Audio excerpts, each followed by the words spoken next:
আসসালামু আলাইকুম। মোর্শেদ শোভন আমন্ত্রণ জানাচ্ছি এনটিভির মধ্যাহ্নের খবরে। আর মাত্র 3 দিন পরই পালিত হতে যাচ্ছে মুসলমানদের অন্যতম বৃহৎ ধর্মীয় উৎসব ঈদ উল আজহা। এরই মধ্যে প্রিয়জনের সাথে ঈদ উদযাপনে বাস, ট্রেন ও লঞ্চে ঢাকা ছাড়তে শুরু করেছেন নগরবাসী। ভোর থেকেই কমলাপুর রেল স্টেশনে স্বাভাবিক সময়ের চেয়ে বেশ ভিড় লক্ষ্য করা গেছে। রেলপথে শনিবার থেকে আনুষ্ঠানিকভাবে ঈদের যাত্রা শুরু হওয়ার পর থেকে কমলাপুর রেল স্টেশনে যাত্রীদের ভিড় বাড়তে শুরু করেছে। আজ দিনভর ঢাকা ছেড়ে যাবে 43টি ট্রেন। এবার ঈদে 10টি স্পেশাল ট্রেনের ব্যবস্থা করা হয়েছে, যা শুরু হচ্ছে আজ থেকে। সকালে কমলাপুর রেল স্টেশনে পরিদর্শনে গিয়ে সড়ক পরিবহন, সেতু ও রেলপথ মন্ত্রী শেখ রবিউল আলম বলেছেন, প্রতিদিন 40,000-এর বেশি যাত্রী দেশের বিভিন্ন গন্তব্যে যেতে পারবেন। পরিবেশের অনেকটা উন্নত হয়েছে, যাত্রীরাও আমাকে বলেছে একেবারে জরাজীর্ণ অবস্থা ছিল, এখন যে কোনো সময় হচ্ছে সার্ভিসটা ভালো, পরিবেশটা ভালো, শিডিউলটাও ভালো, টিকিটটা বিক্রি হয়েছে, সেখানে কোনো অনিয়ম বা সিন্ডিকেট এরকম হয়নি। সবসময় তদারকি আছে, অনলাইনের ভিত্তিতে যে আগে নোট করেছে তাকে আমরা টিকিটটা দিতে সক্ষম হয়েছে। দর্শক, এই মুহূর্তে রাজধানীর সায়দাবাদ বাস টার্মিনালে আছেন সহকর্মী জুবাইর প্রধান, সেখান থেকে সরাসরি যুক্ত হচ্ছেন তিনি। জুবাইর, আজকে থেকে তো ঈদ যাত্রার প্রথম যাত্রা শুরু হয়েছে। আপনি যেখানে আছেন এই মুহূর্তে সেখানকার পরিস্থিতি কি দেখছেন এবং কোনো ধরনের কোনো অনিয়ম এখনো পর্যন্ত চোখে পড়েছে কিনা?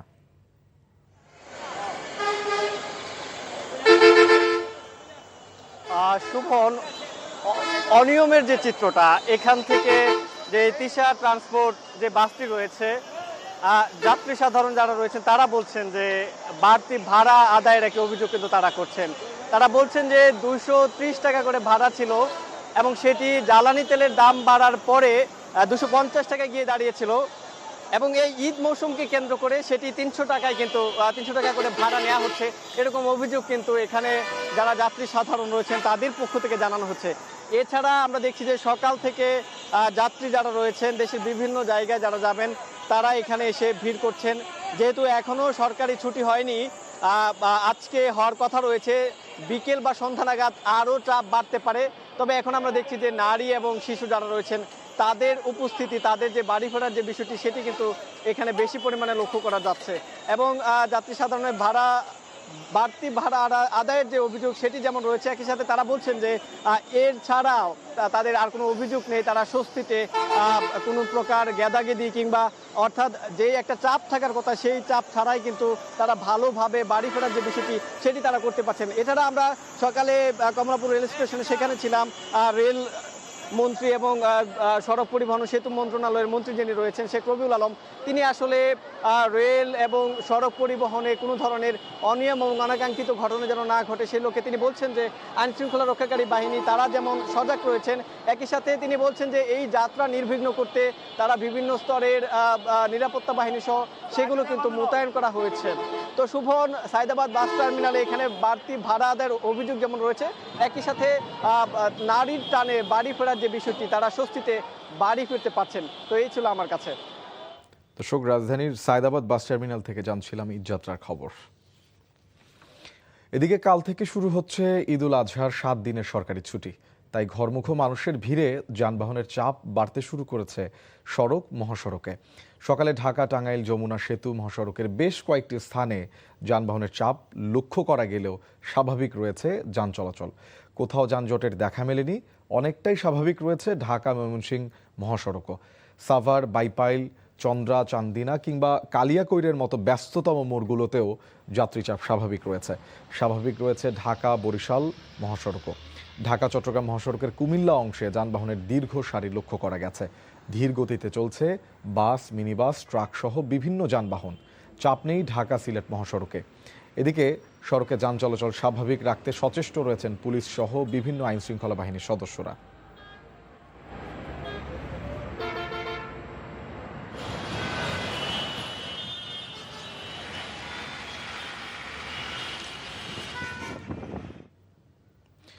দর্শক, ঈদ উল আজহাকে সামনে রেখে জমে উঠেছে পশুর হাট। দেশীয় পশুর পাশাপাশি হাটে স্থান পেয়েছে বিভিন্ন জাতের গরু, ছাগল, মহিষ। তবে বিক্রেতারা বলছেন পশুপালনের খরচ তুলতে হিমশিম খেতে হচ্ছে তাদের। আর গতবারের তুলনায় পশুর দাম বেশির অভিযোগ তুলেছেন ক্রেতারা। বিস্তারিত ইমরুল কায়েসের ডেস্ক রিপোর্টে। জমজমাট খুলনার পশুর হাট। জেলার শাহপুর হাটে খামারিদের পাশাপাশি নিজ বাড়িতে পালিত গরু ছাগল বিক্রি করতে এসেছেন প্রান্তিক কৃষকেরাও। জেলা কৃষি অফিসের তথ্য মতে এবছর প্রায় 1,55,000 গরুর চাহিদা রয়েছে। হাটে ওঠানো পশুর দরদাম নিয়ে ক্রেতা বিক্রেতাদের রয়েছে মিশ্র প্রতিক্রিয়া। সাধ্যের মধ্যে ছিল, আমি ওইটাই কিনতে পারছি আলহামদুলিল্লাহ। আর গরু মোটামুটি যা দাম আছে মনে হয় যে হিসাবে দাম মার্কেটে চলতেছে সেই হিসাবে মনে হয় ঠিক আছে। গতবারের থেকে এবারে গরুর দাম অনেক বেশি, ব্যাপারীরা ছাড়তেই চাচ্ছে না। ক্রেতা কম দেখা যাচ্ছে, দামটা শুনে ক্রেতার ভিড় দিছে না। চাঁপাইনবাবগঞ্জের ছোট বড় মিলিয়ে 19টি স্থানে বসেছে গবাদি পশুর হাট, যেখানে জার্সি, ক্রস জাতের গরুর পাশাপাশি দেশীয় জাতের পশুর স্থান পেয়েছে। তবে দেশীয় জাতের মাঝারি ও ছোট আকারের গরুর চাহিদা অন্যান্য বারের থেকে বেশি বলছেন বিক্রেতারা, আর আকার অনুযায়ী দাম বেশি বলছেন ক্রেতারা। ছোট জেলা মাঝারি গরু এগুলো অনেক দাম, যা আমাদের মধ্যে সম্ভব হচ্ছে না কিনা। বড় বড় গরু আছে হাটে, কিনা বাচ্চা নাই গো। 240-এর গরু দাম কইছে 130। ফেনীতে জমে উঠেছে কোরবানির পশুর হাট। জেলার 94টি স্থায়ী ও অস্থায়ী হাটে প্রতিদিনই আসছে হাজার হাজার পশু। ক্রেতা বিক্রেতাদের উপস্থিতিতে মুখর হয়ে উঠেছে হাটগুলো। বাজেট অনুযায়ী গরু আছে, মোটামুটি সুন্দর সুন্দর গরু আছে, যার যা বাজেট যেমন গরু পাবে। এবারে আমরা নিরাপত্তা বেষ্টনীটা খুব সুন্দর করছি, আর জালখানা সারাত্তর করার জন্য আমাদের লোক আছে। কোরবানির ঈদকে ঘিরে জমে উঠেছে কুড়িগ্রামের পশুর হাট। বাজারে ক্রেতা বেশি হলেও বিক্রি কম হওয়ার কথা বলছেন বিক্রেতারা। বাজারের সার্বিক নিরাপত্তা নিশ্চিত করতে নানা পদক্ষেপ নিয়েছে পুলিশ প্রশাসন। Imrul Kayes, NTV news desk. পশুর হাটের খবর জানতে এই মুহূর্তে যাচ্ছি রংপুরে। সেখানে আছেন আমাদের special correspondent AKM Moinul Haque, সরাসরি যুক্ত হচ্ছে তার সাথে। মইনুল, পশুর হাটে পশুর সমাগম কেমন দেখছেন? কেনা বেচা বা ক্রেতা বিক্রেতারা আসলে কি বলছেন, প্রতিক্রিয়া কেমন? খবর হয়ে থাকবে বার্সেলোনার জন্য এবং বিদায়ী ম্যাচটায়। এখন আমি দাঁড়িয়ে আছি রংপুর সিটি কর্পোরেশন এলাকার সবচেয়ে ঐতিহ্যবাহী এবং পুরনো হাট, যেটা লালবাগ হাট বলা হয়। সেই লালবাগ হাটে এখানে আমি যখন এসেছি তখন পশুর সংখ্যা খুব একটি বেশি ছিল না। এর কারণ হিসাবে রাত থেকে বৃষ্টি হচ্ছিল, সকাল অবধি বৃষ্টি ছিল, যার কারণে হয়তো গরু বা বিভিন্ন কোরবানির পশু এখানে কিন্তু নিয়ে যে আসবে সে কারণেই হয়তো দেরি। তবে এই কিছুক্ষণের মধ্যেই আমরা দেখছি যে বাজারে বেশ কিছু গরু সহ ছাগল, ভেড়া এ সমস্ত আসতে শুরু করেছে এবং এখানে বিক্রেতারা এবং যারা গরু লালন পালন করেন খামারিরা, বিশেষ করে মানে একেবারেই প্রান্তিক কৃষক যারা দেশি গরু লালন পালন করেন, সেই সমস্ত দেশি গরু ইতিমধ্যেই লালবাগ হাটে এসেছে। এখানে কিছু বিক্রেতার সঙ্গে আমরা কথা বলেছি, তারা বলছে যে দাম কিন্তু বাড়েনি। হ্যাঁ, দাম বাড়েনি, গত বছর যে দাম ছিল সেরকমই দাম রয়েছে। কিছু কিছু ক্ষেত্রে তারা বলছে যে দাম কম।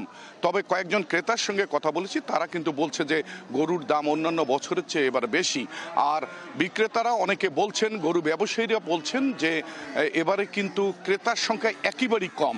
আর এই কারণটি আমরা অনুসন্ধান করার চেষ্টা করেছি। আসলে সাম্প্রতিক সময়ে একটু বন্যা বা বৃষ্টি বিভিন্ন কারণে আলু সহ বিভিন্ন ফসল নষ্ট হওয়ায় অনেক হয়তো বিত্তবান কৃষকরাও এবার কোরবানি দিতে পারছেন না। আর কেউ কেউ কোরবানি দিলে যারা এককভাবে কোরবানি দিতেন তারা হয়তো কয়েকজন মিলে দিচ্ছেন, এই কারণেই ক্রেতার সংখ্যা একটু কম মনে হচ্ছে। আর লালবাগ হাটে যেটা দেখেছি যে এই হাটে যেন কোনো অনিয়ম না হয় এজন্য আইন শৃঙ্খলা রক্ষাকারীর বাহিনীরা রয়েছেন, আর জাল নোট শনাক্ত করার জন্য ব্যাংকের কর্মকর্তারা এখানে বুথ নিয়ে আছেন।